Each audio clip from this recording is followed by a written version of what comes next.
If you're going on a road trip, it's a good idea to do a few checks on your car, make sure it's in tip-top condition and not likely to break down on you. First one is checking the tyre pressures.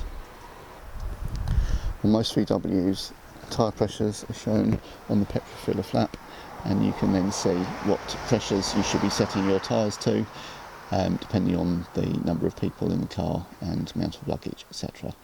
So it's always worth doing that before you set off to make sure you're not going to wear the tyres unevenly, and also helps to get the maximum fuel economy from your car. As well as checking the tyre pressures, it's also worth checking to make sure that you don't have any issues around the tyre, any bulges, and make sure you have sufficient tread and that tyre hasn't become worn.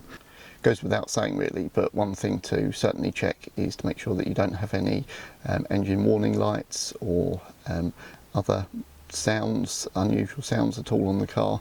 If you do have anything like that, obviously it's a bit late on the day if you're doing some checks before you go, but if you're planning on going away, I'd always make sure you get things checked out well in advance to make sure that you don't have any issues when you're away on your journey. So let's just have a look under the bonnet, and there'll be a few other things we can check there.